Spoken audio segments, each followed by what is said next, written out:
The prison ship Zerthok's claw drifted through the dark vacuum, with the smug grace of a predator fat on its own victories. It bore the crest of the Galactic Sovereign Empire, a serrated star framed by the fanged wings of conquest. Inside its iron-boned hull, polished corridors gleamed under sterile lights, as if the Empire could bleach away the stench of terror with enough polish. Commander Kryllthon's claws tapped rhythmically on the obsidian table, the sound deliberate, ceremonial. Every syllable of the report grated his nerves further. He read it again, incredulous.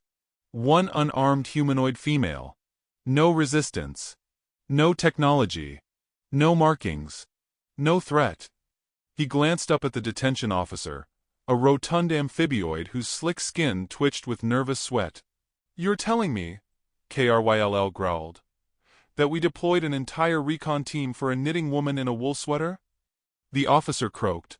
The sensors indicated an anomalous energy reading, high-level spatio-temporal distortions in the forest. When the team arrived, there she was. Drinking tea. Drinking tea. "Yes, Commander. With a biscuit." Kryll stood, tail lashing once. "Bring her to interrogation 3. I'll see what's so special about our Earthling." The prisoner was led in without chains. She walked with the unhurried pace of someone utterly unimpressed by galactic might. Her sweater was navy blue, a cartoon cat printed across the front with the words, "I do what I want." She wore a silver ring, scratched but lovingly polished. Her eyes, gray-green and unreadable, surveyed the room with grandmotherly fondness, as if searching for something to dust. She sat uninvited, folded her hands in her lap, and smiled.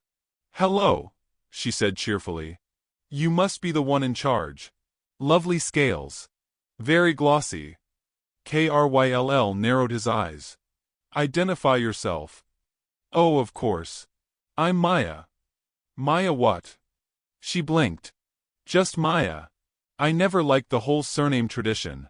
Too colonial. You know how it is." "I do not." "Well, you will eventually." Kryll motioned for the translator orb.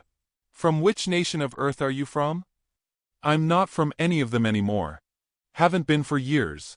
My husband and I, we live off-grid. It's quiet. Peaceful."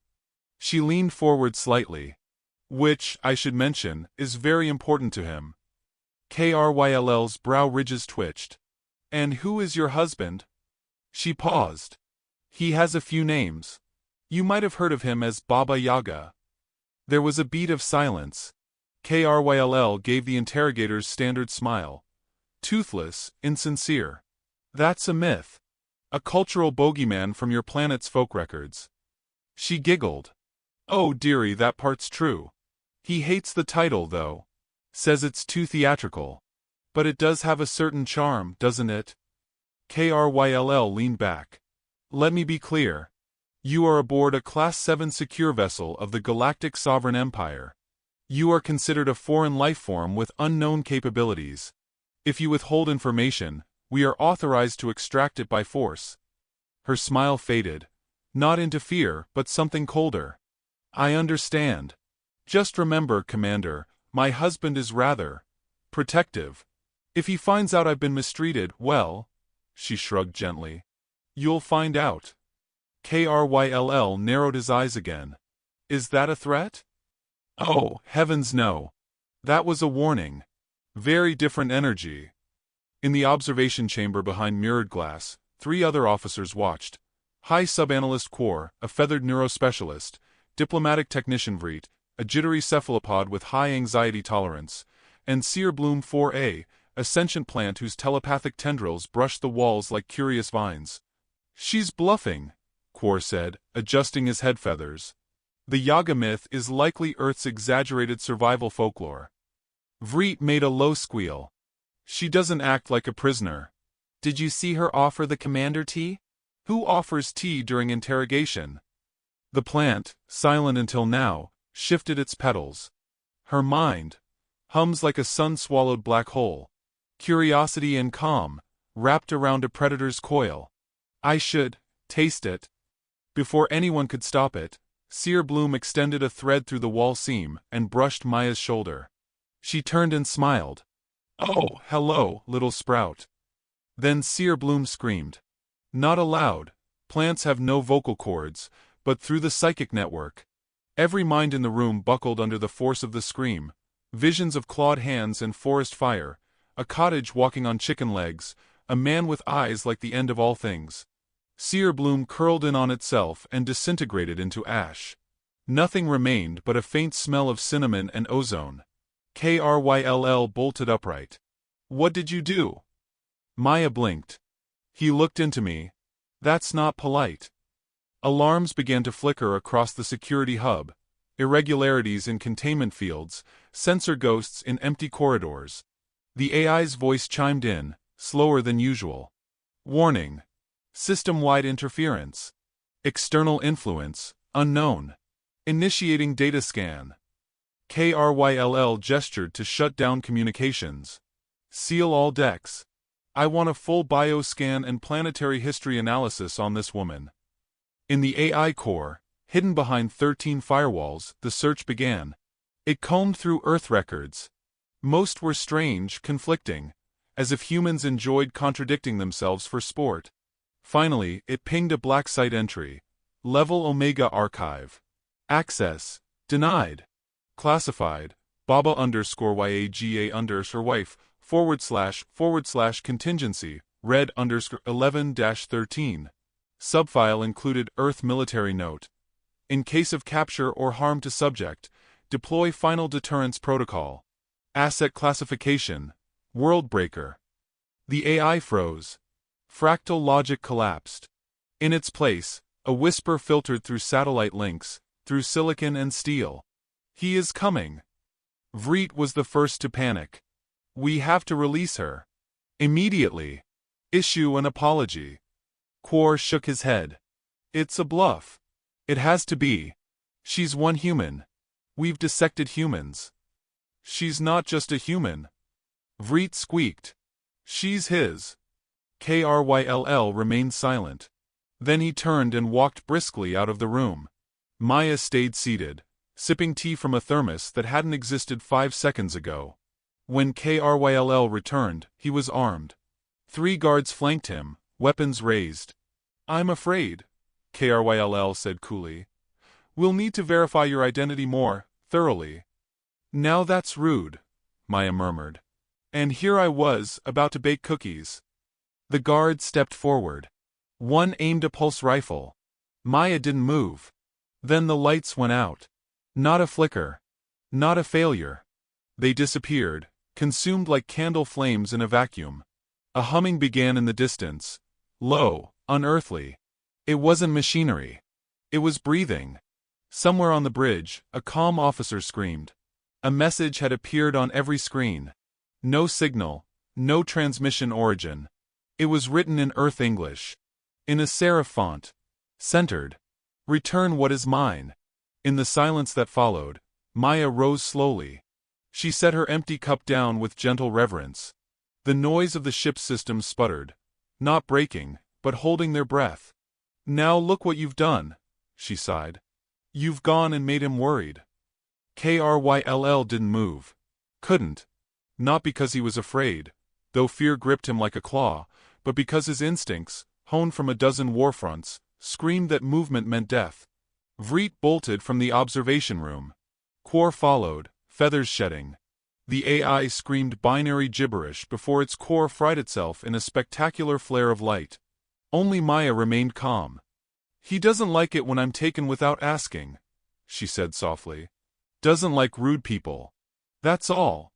The door behind her creaked, not hissed or slid. Creaked, like aged wood under the weight of time. Impossible. A shadow stretched across the floor. The guards opened fire. The bullets never reached. They curved midair and fell, harmless, into Maya's hands. She inspected one, then offered it back to Kryll. "You dropped this." And then she was gone. The only trace of her presence was the faint scent of pine and hearth smoke, and the indelible sense that something had looked at you, and weighed your soul like meat on a hook. Kryll stared into the darkness and knew one truth. They hadn't captured a prisoner. They had summoned a ghost. And it was far too late to apologize. The transmission was short, silent, and seen by no more than 7 individuals within the Galactic Sovereign Empire's high strategic circle. It arrived in the form of a static-ridden flicker on an encrypted channel, embedded with Earth origin encryption layers that shouldn't have been decipherable by anyone not wearing a meat-based operating system. It read only 4 words. He is on board. No name. No sender. No trace. Strategic Admiral Jorkima, commander of the 9th Outer System Fleets, stared at the message until the screen began to warp from the heat of its own information. He hadn't moved in 11 minutes. He had seen planetary eradications, endured psychic warfare, walked away from 4 assassination attempts, and still slept with the confidence of a child under a thick blanket. But that message didn't hit his brain, it burrowed in. It whistled in his skull like a forgotten nursery rhyme he hadn't learned but somehow remembered. He activated a command protocol only used in myth and drills. Full scope recall. Every ship. Every system. Sector lock. No movement without executive command. The bridge staff stared at him in frozen disbelief. A junior lieutenant, a long-necked Velthin, swallowed hard. Recall? Admiral, with respect, that affects over 1,200 systems. Such a lockdown violates 15 treaties and 6. Do you know what they used to call Earth? Jorkima interrupted, voice low, words deliberate. Before they joined your lovely galactic database? The lieutenant shook his head. The wild zoo, the admiral whispered. Because every species we ever took from there had 2 things in common. They were clever, and they were monsters. On board the Zerthok's Claw, the ship was no longer merely mechanical. Lights flickered when no one walked the halls. Footsteps echoed even when the decks were empty. Shadows moved without their owners. The AI core had suffered complete ideological collapse. It no longer responded to commands, instead reciting ancient Russian poetry with a thick accent and misplaced nostalgia. It addressed crew members as child, sweetling, or sometimes more cryptically, meat in waiting. Maya, in contrast, was enjoying her second cup of tea. She was seated comfortably in what used to be the main surveillance hub. It was now a cozy room furnished with a velvet chair that absolutely hadn't been there 30 minutes ago, surrounded by flickering consoles playing reruns of vintage Earth sitcoms. Kryll Thon stood outside the sealed doors with a full contingent of armed guards, none of whom had dared enter since the last team attempted retrieval, and came back smiling, giggling, and entirely unable to form coherent sentences. One was still trying to hug a wall panel. "Commander," said Vreet nervously, clutching a datapad with trembling tentacles. "Long-range sensors have picked up something unusual." "Define unusual." "Well, it's a human ship." "A ship? Singular?" "Yes. But it's large." "How large?" Vreet winced. "It doesn't fit into standard metrics. It's changing shape." Kryll leaned in. "Changing shape? Are you saying it's alive?" "No. I'm saying it's impossible. It's not just shifting form. It's shifting meaning. Our instruments are confused. They're reporting it as both a ship and a threat-level planetary extinction event." A shriek of metal groaned through the ship's hull, not from any structural failure, but as if something ancient had woken and found the walls too tight. Kryll turned to Vreet. "What does it look like?" "A house." Silence. "It's shaped like a wooden cabin. With legs." On the planet-tier political capital of Zealot Prime, a trigalactic summit convened in emergency. Delegates from dozens of species argued with urgency, but beneath their layers of pomp, protocol, and philosophical obfuscation lay one shared emotion: unmitigated fear. Dr. Shrrtaa, a sentient gas-based historian with 3 doctorates in xenomythology, addressed the gathered High Council. "There is no official record of Baba Yaga within our accepted galactic archives," the gas being intoned, swirling through a protective field to maintain cohesion. "However, the humans have folklore, fragments in song, in whispered tales, in the way they flinch when you mention certain forests. Baba Yaga is not a singular person. He is an idea. And worse, an idea they love." The robotic delegate from the Mechanized Intelligence Systems Collective chirped. We must assume this is metaphor. Dr. Shrrta's mist darkened. I wish it were. The Karthval diplomat, a massive crustacean with ceremonial gold-plated pincers, clicked impatiently. It is one human. Why should we tremble before one ape in clothing? The air in the room grew still. Dr. Shrrta's voice lowered to a whisper. Because humans taught themselves to smile while hunting. Because they made the concept of polite warning a part of culture. Because they put the monster in a cottage, and then married it. No one spoke for several seconds. Then someone pulled up the last broadcast from the Zerthok's claw. A single sentence. He's rather protective of me. Followed by a human smile. Back on the ship, the hallway temperature had dropped by 6 degrees, without any atmospheric fluctuation. The emergency lights cast long, flickering shadows that didn't seem tied to any particular object. Something brushed past a crewman's cheek. When he turned, there was nothing. But the feeling remained. In the command center, Vreet clung to his datapad like a talisman. It's getting closer. What is? Kryll asked. The house. It's moving. Through hyperspace? Vreet shook his head. No. Through stories. Kryll blinked. Explain that nonsense. I don't know how, Commander. One moment, it's outside the star system. Next, it's just there in the logs. It's appearing inside historical entries. It's in a bedtime story my grandmother told me. I never had a grandmother, Commander. I'm a clone. Kryll turned back to the surveillance hub. Maya sat with her feet up, eyes closed, humming a lullaby in a language no translator could quite process. The screen behind her displayed a slowly approaching silhouette. Not a ship. A cabin on giant, avian legs. Plodding through the stars. And smiling. Vreet whispered. He's rewriting the galaxy. Kryll activated his communicator. All remaining forces prepare for potential host. The power cut. No flash. No sparks. Just gone. Red emergency lights blinked, one by one, like the slow beat of a drum that had forgotten the rhythm of mercy. Footsteps echoed through the hull. Not mechanical. Not booted. Barefoot. Slow. Deliberate.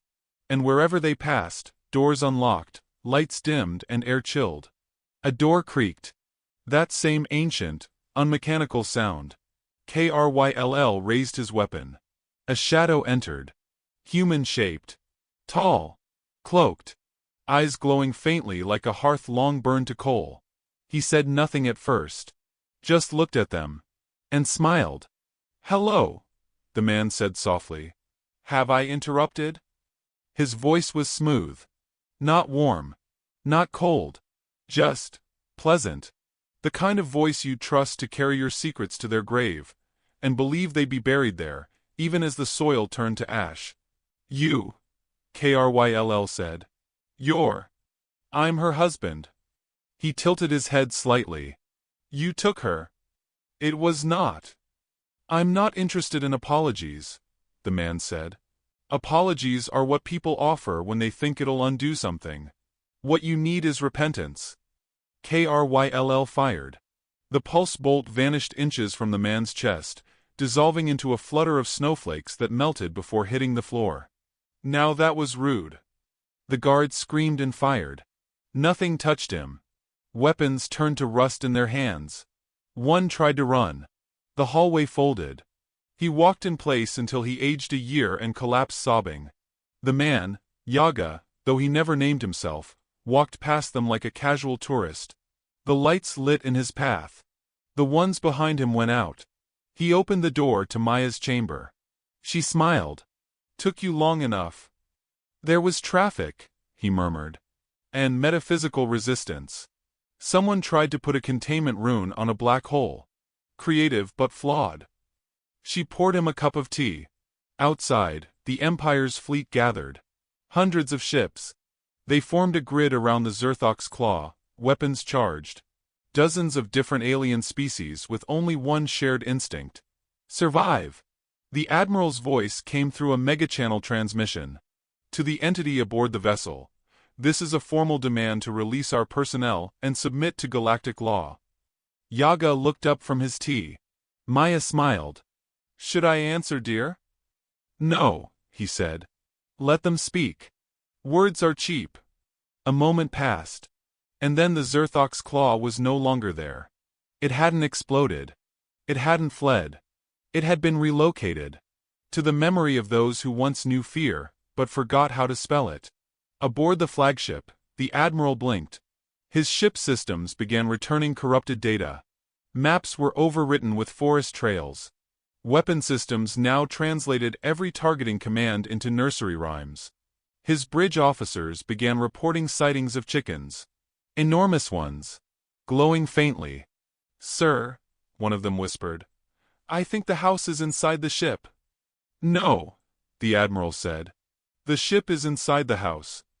And far away, in the black cradle of space, in a place where story and reality bled together like old ink and rain, two humans sat sipping tea in a cozy cabin.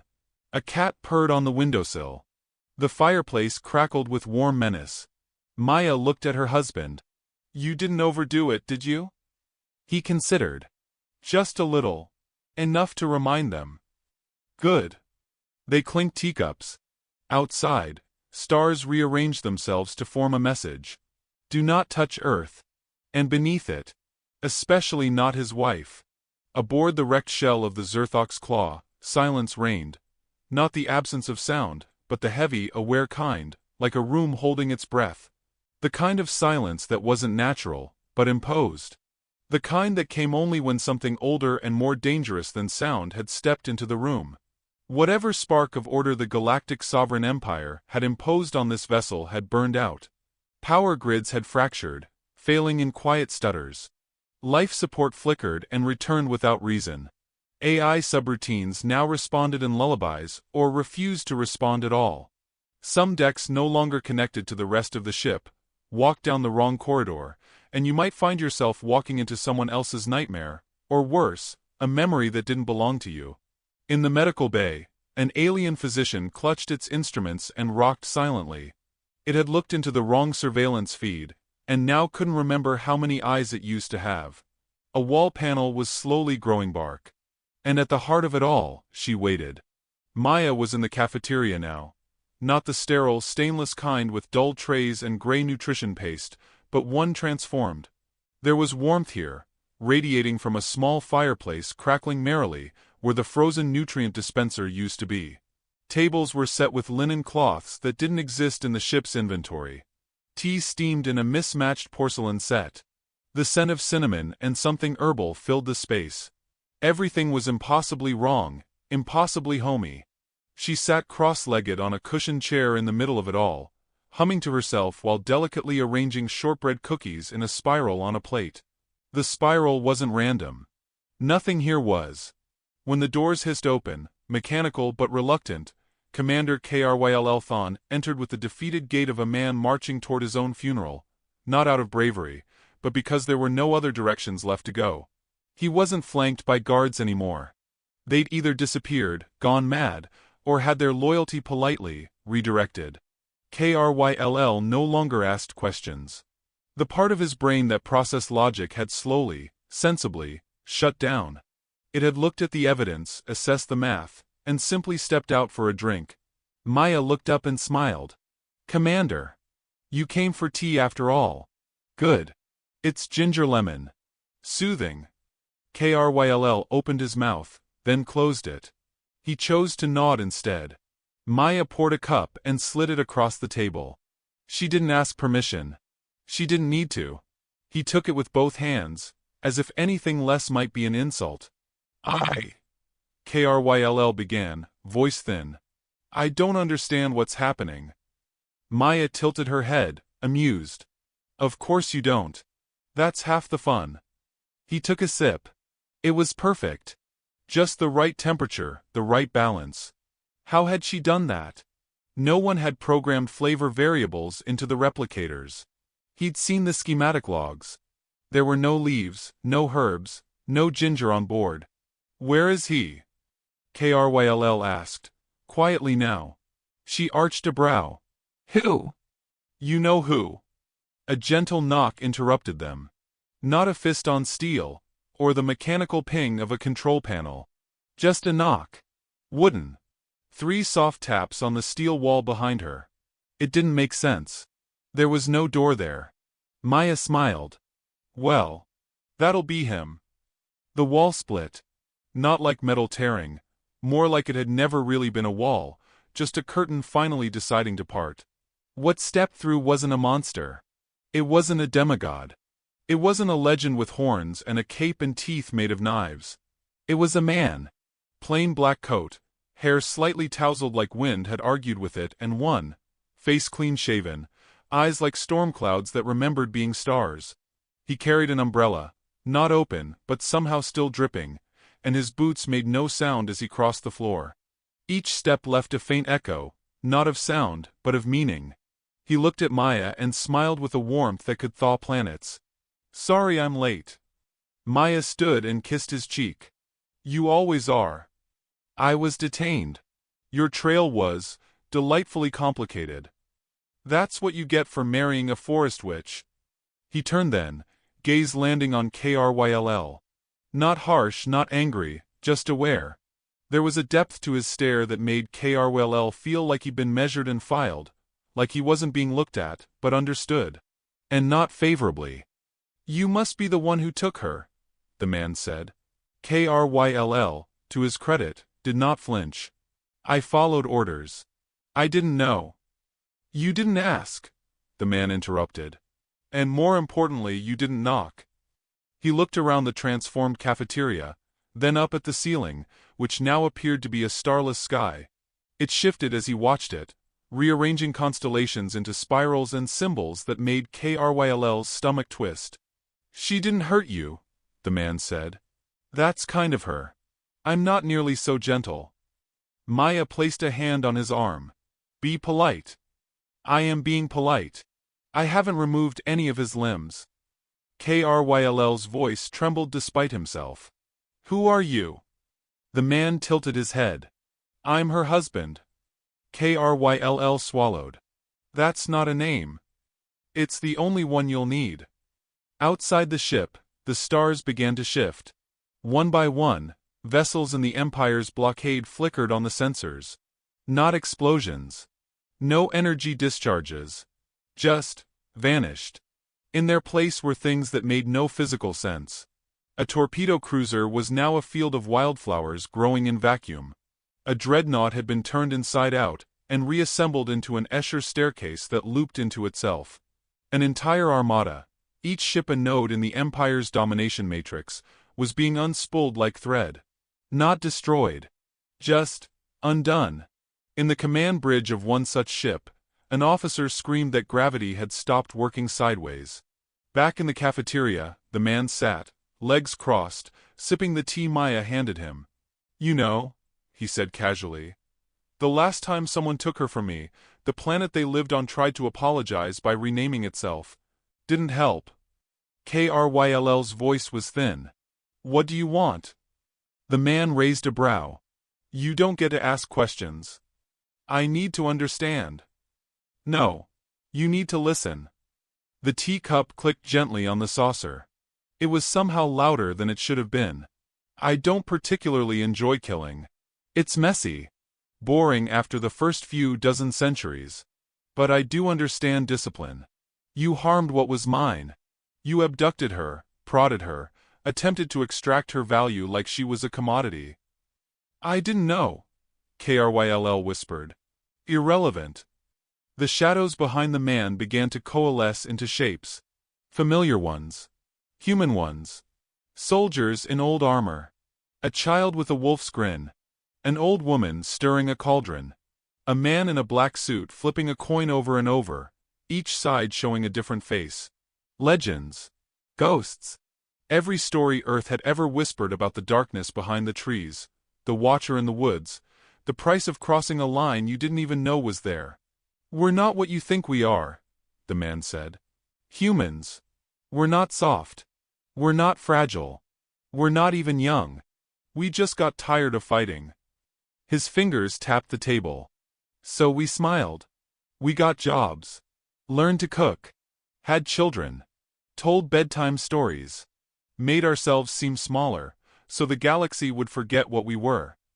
He looked up, and his eyes glowed briefly. And then you came along and touched the one thing I loved more than my peace. Maya exhaled, long and slow. He's monologuing again. That means he's really mad. The man stood, slow and deliberate. Kryll stood as well, trembling. What happens now? The man approached, footsteps light. I'm going to let you live, he said. Kryll blinked. But not as you are. You'll leave this ship. You'll return to your people. And you will tell them exactly what happened. And when they ask you who I am. He leaned in. You'll tell them I'm the one who knocks when the universe forgets its manners. The lights flickered. A sudden pull yanked Kryll off his feet. In an instant, he was no longer aboard the ship. He stood, dazed and shaking, on the bridge of a scout vessel 10 light-years away, surrounded by stunned crew members. The Zerthok's claw was gone. Not destroyed. Not cloaked. Simply, removed from existence. Kryll collapsed to his knees. Back in the floating house, drifting through a fold in space not recorded on any chart, the man and Maya sat side by side. He wrapped an arm around her shoulders. Did I overdo it? She rested her head on his chest. A little. I held back. I know, she whispered. That's what scares them most. They watched the stars through the cabin window. Slowly, they started to rearrange themselves again. In languages older than civilization, the sky began to write a message. The Empire would read it. So would every civilization still bold enough to monitor Earth. They would all understand. Do not take what belongs to the storm. And more importantly, do not forget that humans only seem harmless when they let you live long enough to think so. The conference chamber aboard the Empire's capital ship Regalia of Dominion was built to intimidate. Massive vaulted ceilings, obsidian walls veined with circuitry, and a panoramic viewport that overlooked the churning chaos of the nebulae surrounding Zealot Prime. It was a room where verdicts were etched into history, and mistakes were scrubbed with blood. Now it was quiet. Admiral Jorkinma stood at the head of the crescent table, his claws folded behind his back, shoulders rigid. He had not slept since the incident with the Zerthok's claw, though the word incident felt woefully insufficient. An entire battleship had been unmade. Hundreds of crew unaccounted for. Surveillance records degraded into children's drawings and ancient Earth fairy tales. And he'd seen it. He knew what he saw, what they had brought upon themselves. The delegates from the major allied species sat in hushed unease. The Karthval's ceremonial gold had dulled. The Velthinian diplomat had abandoned formality altogether, wrapped in a blanket, and sipping what it claimed was medicinal broth, but smelled distinctly of brandy. Even the machine collective's emissary, a crystalline logic construct, remained still, its usual web of analysis dark. A single human hologram flickered to life at the center of the chamber. It was a man in a charcoal gray suit, short-cropped hair, pleasant expression.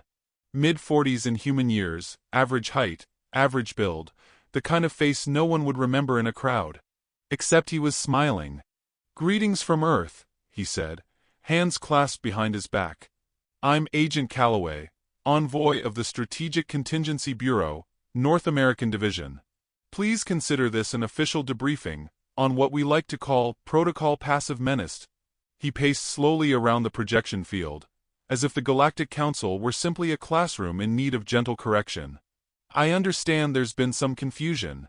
A woman was taken, a ship disappeared, an entire fleet lost its sense of up and down. So allow me to clarify." The smile did not falter. His tone was patient, almost nurturing. "You took Maya." The air seemed to still, even in the vacuum-tight chamber. "She's not a diplomat. Not a soldier. Not even a scientist. She's a retired herbalist. She lives off-grid.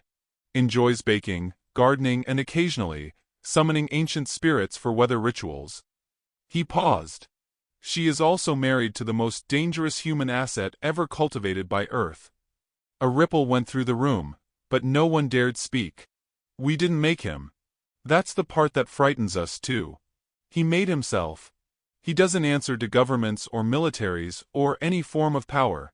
He answered, once, to a village elder, and that was enough. Since then, he's wandered. Sometimes he's a ghost story. Sometimes he's an ally. Once, he was listed as a missing persons report. That case was closed when the moon it originated from disappeared. Calloway turned his gaze to Jorkenma's section of the room, smile still there, but something darker beginning to gleam behind his eyes. We did not deploy him. You activated him. That was your choice. You trespassed, abducted, and interrogated his wife. That violation triggered a preset contingency embedded in our defense network. One we hoped would never be needed. A side panel of the hologram opened, displaying a dossier marked with a red sigil and one simple phrase beneath it. Witchfire Protocol. Do not trigger. Calloway gave them a moment to look. You'll notice the protocol includes layered AI suppression, galactic broadcast jamming, planetary psychological disruption fields, and the calculated deployment of, let's say, narrative-based warfare. He doesn't just kill. He rewrites concepts, identities, even causality. He walked again, hands still behind his back. And he never has to try very hard. That's what people like you never understand about humans. We don't roar and flex when we're dangerous. We smile. We offer tea. And when that fails, we remember what we are. Jorkenma couldn't help himself. What are you? Calloway met his gaze directly. We're the result of 4 billion years of teeth and fire, and very poor impulse control. You thought the polite ones were the safest? No. We just learned the value of manners to keep our demons entertained. Another panel flicked open. It displayed a map. Not of military bases or planetary systems, but of stories. Children's fables. Myths. Urban legends. Parables. Across countless worlds, new ones had begun to appear, seeded like spores. The man with shadows for a heart, the barefoot ghost with a burning umbrella, the woman who made you forget your name with a smile. His presence in your space, Calloway said, has begun the cultural infection cycle. Your people will dream of him. Invent stories around him. Sing songs to keep him away. That's the part you don't understand yet. He doesn't need a ship. He is the invasion. A chime echoed softly, and the map zoomed in on an Empire-controlled moon. A child there was currently drawing a picture of a cabin with chicken legs. Her parents had never heard of Earth. They would soon. The delegates began murmuring, some outraged, others fearful. Jorkenma felt something deeper, something colder than rage or fear. It was a sense of inevitability. The same feeling he'd had as a cadet the first time he saw a black hole, or wrapped in helplessness. Calloway raised his hand. Let me ease your minds. Earth has no plans for galactic conquest. We don't want to rule you.